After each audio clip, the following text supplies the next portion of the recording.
Excuse me, sir. Drop the tool and step away from the vessel immediately. Is there a problem, officer? I'm just finishing up some maintenance. We received a call about a trespasser tampering with this yacht. This is private property. I need to see identification right now. It's inside on the charts. A black man stood on the deck of a small yacht, tools in hand, tightening bolts, checking lines, adjusting fittings.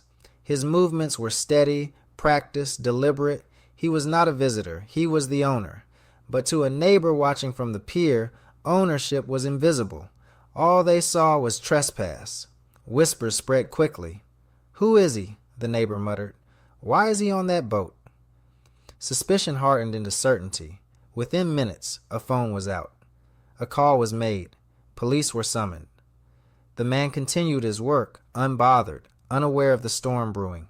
He checked the engine, wiped grease from his hands, adjusted the sails. His routine was calm, professional, but the neighbor's suspicion grew louder. "He doesn't belong here," they insisted. "He's breaking in. He's stealing." Their certainty was built not on evidence, but on prejudice. Sirens pierced the marina. Patrol cars rolled up, lights flashing, radios crackling. Officers stepped out, hands near their belts, eyes scanning the dock. "Sir, stop right there," one commanded. The man paused, turned calmly, and faced them. His expression was composed, his silence deliberate. "What are you doing here?" the officer demanded. "We got a call about a suspicious individual on a yacht. You fit the description." His tone wasn't neutral. It was sharp, suspicious, dripping with assumption. The man replied evenly, "I'm fixing my boat." But the officer pressed harder. "Fixing your boat?" he scoffed. "This isn't your boat. You don't look like the owner. Tell me the truth. Are you trespassing?" His words carried across the dock, loud enough for others to hear. Fishermen paused, tourists glanced, whispers grew. The confrontation was public, undeniable. The man's calm never wavered. He handed over his marina ID without hesitation. The officer glanced at it, frowned, unconvinced. "This doesn't explain why you're here," he said. "You're acting suspicious.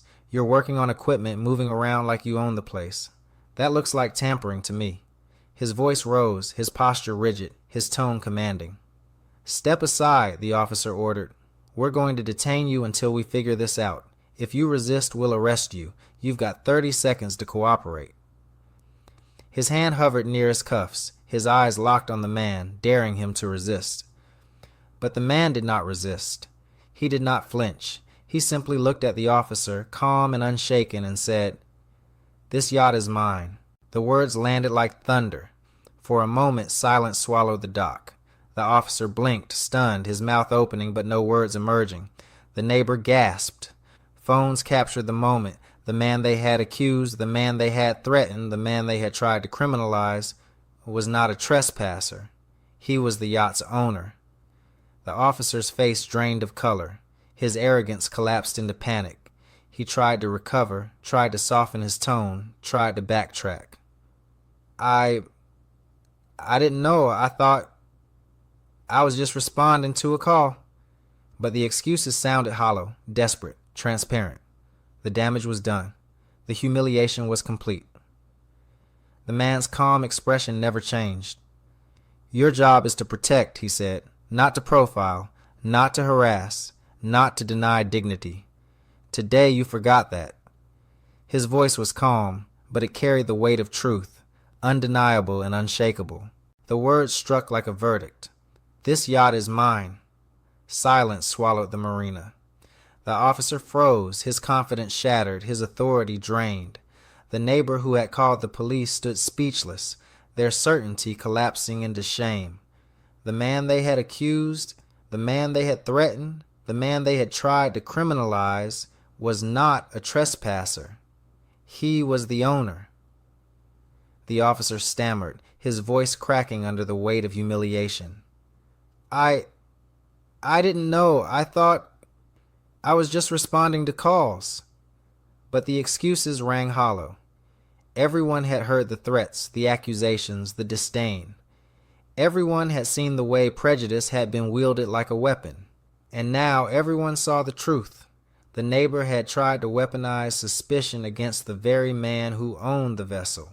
The owner's calm never wavered. He looked at the officer steadily, his voice measured but firm. "Your job is to protect," he said, "not to profile, not to harass, not to deny dignity. Today you forgot that. His words carried across the dock, undeniable, unshakable. That evening, reports were filed. Complaints were submitted. Internal Affairs was notified. Witness statements were collected. Videos from bystanders were uploaded, capturing every word, every gesture, every threat. The officer's misconduct was undeniable, his racial targeting documented beyond dispute, and the neighbor's prejudice was exposed for all to see. The department moved swiftly. The officer was suspended, stripped of his patrol duties, placed under investigation. His colleagues whispered, his superiors frowned, his reputation crumbled. The badge he had wielded so arrogantly now weighed heavy, no longer a shield, but a burden. In hearings, the officer tried to defend himself. He claimed he had acted out of caution, out of duty, out of suspicion. He insisted he had not known the man was the yacht's owner. He argued that his actions were justified, but the evidence told a different story. Witnesses testified to his tone, his threats, his accusations. Video showed his posture, his aggression, his disdain. Bystanders described their shock. Tourists recounted their disbelief. Marina staff explained their outrage. Every detail painted the same picture. An officer who had allowed prejudice to dictate his actions, who had denied dignity to a man based solely on appearance. The neighbor was not spared. Their call was scrutinized, their words dissected, their prejudice exposed.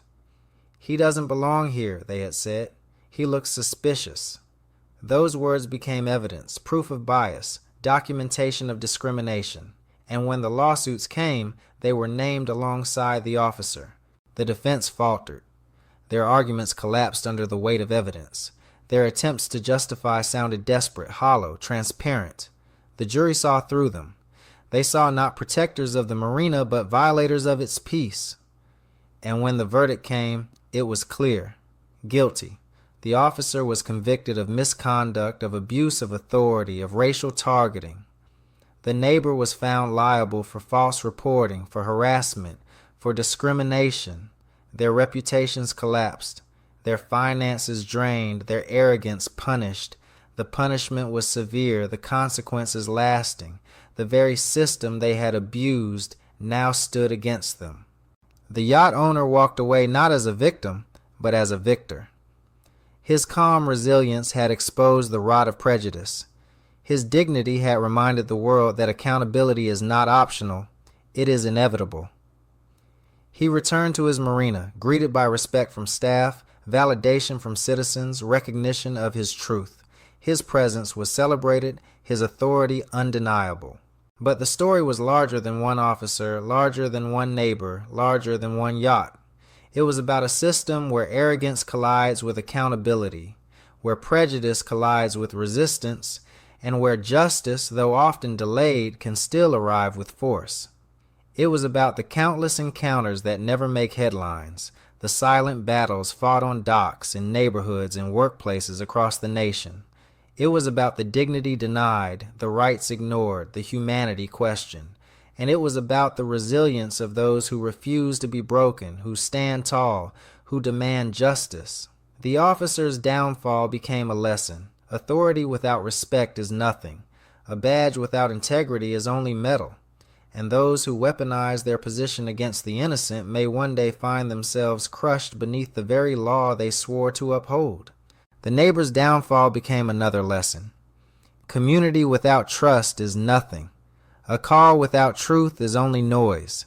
And those who weaponize suspicion against the innocent may one day find themselves crushed beneath the very accountability they tried to escape. The yacht owner continued his work, overseeing repairs, guiding staff, shaping community. But the memory of that day lingered. It became part of his story, etched into his identity. Citizens whispered about it. Colleagues remembered it. The officer carried it. The neighbor lived with it. It was not a scar, it was a badge of resilience.